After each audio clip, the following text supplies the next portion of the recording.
Supreme court ने civilians के फौजी अदालतों में ट्रायल के खिलाफ दरखास्तों की समाअत पीर तक के लिए मुलतवी कर दी है। दौरान समाअत चीफ जस्टिस ने रिमार्क्स दिए हैं कि ऑफिशियल सीक्रेट एक्ट के तहत जराइम का तयन फौज ने करना है। फौज एटीसी में सिविलियंस की हवालगी की दरखास्त दे सकती है।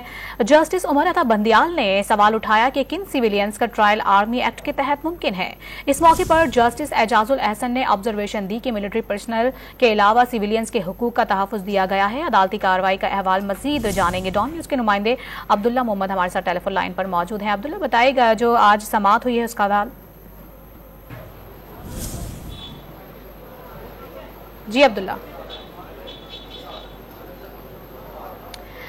मोहम्मद से राब्ता बहाल करने की कोशिश करेंगे। अपने नाज़रीन को बताएं कि सुप्रीम कोर्ट ने सिविलियंस के फौजी अदालतों में ट्रायल के खिलाफ दरखास्तों की समाअत पीर तक मुलतवी कर दी है।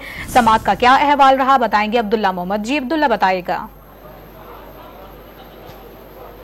जी बिल्कुल, सुप्रीम कोर्ट में अब से कुछ देर कबल जो सिविलियंस अफराद है उनके मिलिट्री ट्रायल्स के हवाले से जो केस है उस पर समाअत जो है वो पीर तक मुलतवी हुई। समाअत मुलतवी होने से पहले अटॉर्नी जनरल ऑफ पाकिस्तान ने सुप्रीम कोर्ट को इस केस के हवाले से कितने अफराद जो है वो गिरफ्तार है और जिनको मिलिट्री अदालतों में रिफर किया गया उनकी तफसीलात जो है वो सुप्रीम कोर्ट ऑफ पाकिस्तान को 7 रुकनी बेंच जो इस केस की समाअत चीफ जस्टिस उमर अता बंदियाल की सरबराही में कर रहा है बता दिया कि कितने लोग हैं जो पंजाब से गिरफ्तार है, खैबर पख्तूनख्वा और मुल्क के दीगर हिस्सों से गिरफ्तार है। आज अटॉर्नी जनरल ने अदालत को बताया कि 18 साल से कम किसी भी मुलजिम का जो है वो ट्रायल मिलिट्री कोर्ट में नहीं होगा।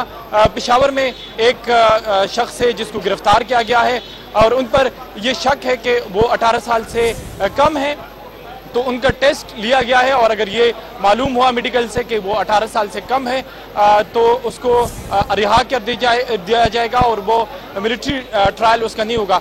आज हमने समाअत में देखा कि जो 7 रुकनी बेंच है जिसने आज इस केस की समाअत की और सिविल सोसाइटी के जो वकील थे फ़हीम सिद्दीकी और जवाद इस ख्वाजा जो साबिक चीफ जस्टिस थे उनके वकील अहमद हुसैन और इस बेंच ने जो आज समाअत की कई घंटों पर मुहित समाअत तो उसमें एक चीज़ के गिर्द जो है जो दलाइल थे वो घूमते रहे और यही एक था कि क्या सिविलियन अफराद जो है उनका ट्रायल मिलिट्री अदालतों में हो सकता है या नहीं। इस पर चीफ जस्टिस और इसके साथ उनके साथी जजेस की जानिब से मुख्तलिफ आरा सामने आए।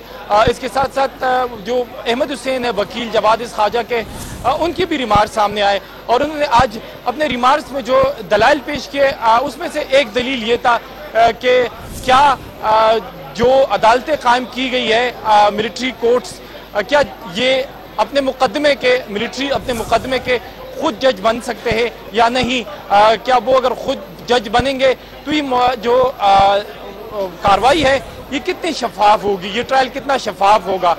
इसके साथ साथ फ़हीम सिद्दीकी जो सिविल सोसाइटी के वकील थे उन्होंने मौक़िफ़ अपनाया कि मैं पूरी दुनिया में मुख्तलिफ ममालिक में सिविलियन का मिलिट्री ट्रायल होता है और पाकिस्तान में भी एक तारीख है कि यहाँ पर ट्रायल होता है, लेकिन मैं सिविलियन के मिलिट्री ट्रायल्स के खिलाफ नहीं हूँ। लेकिन इस केस में मनपसंद अफराद जो है उनको चुना गया है कि 60 लोगों पर FIR है तो सिर्फ 15 लोग जो है वो उसको मिलिट्री ट्रायल के लिए भेज दिया गया। चीफ जस्टिस उमर अता बंदियाल ने आज एक नुक्ता उठाया कि किन सिविलियन का ट्रायल आर्मी एक्ट के तहत हो सकता है, जिस पर जस्टिस एजाजुल एहसन ने भी रिमार्क दिए कि मिलिट्री पर्सनल के अलावा सिविलियंस के हुकूक का तहफ़्फ़ुज़ दिया गया है। चीफ जस्टिस ने कहा कि सिविलियन में तो हर शरिया आता है, क्या ट्रायल सिर्फ मखसूस अफराद का हो सकता है। जस्टिस मंसूर अली शाह जो इस बेंच में शामिल है उन्होंने कहा कि सिविलियन की तारीफ क्या होगी, क्या रिटायर्ड आर्मी अफसरान भी सिविलियन में आएंगे। इसके साथ साथ वकील अहमद हुसैन ने अदालत के रिमार्क्स पर बताया कि आर्मी एक्ट फेयर ट्रायल या सिविलियन को मद्देनजर रखकर नहीं बनाया गया, वो मखसूस हालात में बनाया गया है। जस्टिस मंसूर अली शाह ने कहा कि क्या दीगर ममालिक में भी सिविलियन फौजी अदालतों में उनके ट्रायल होते हैं, जिस पर वकील ने कहा कि हर मुल्क का अपना कानून है बरतानिया में सिविलियन का फौजी ट्रायल हो सकता है। इसके साथ साथ अपने मुकदमे के आप खुद जज नहीं बन सकते।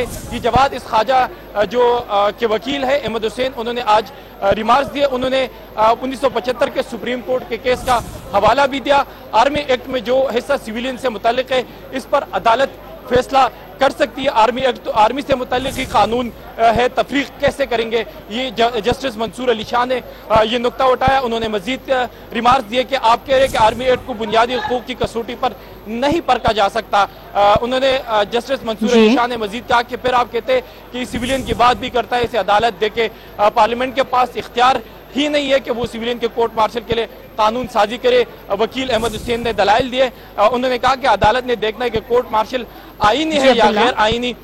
इसके साथ साथ जस्टिस मुनीब अख्तर ने कहा कि आर्टिकल 199(3) के तहत हाईकोर्ट के फौजी अदालतों के खिलाफ इख्तियारात महदूद है। अदालत ने आज अपने रिमार्क्स में जो चीज़ वाजे की और इसके साथ साथ जो वकला ने जो चीज़ें वाजे की, अभी तक ये इन रिमार्क्स से वकला के दलाइल से आज एक ही दायरे के गिर्द घूमते रहे कि किन हालात में फौजी अदालतें सिविलियन का ट्रायल कर सकती है, क्या सिविलियन अफराद का ट्रायल जो है वो फौजी अदालतों में हो सकता है और क्या ये ट्रायल सही। सुप्रीम कोर्ट ने सिविलियंस के फौजी अदालतों में ट्रायल के खिलाफ दरखास्तों की मजीद समाअत पीर तक मुलतवी कर दी है, जबकि आज होने वाली समाअत का तमाम तर अहवाल बता रहे थे अब्दुल्ला मोहम्मद। आप बहुत शुक्रिया आपका।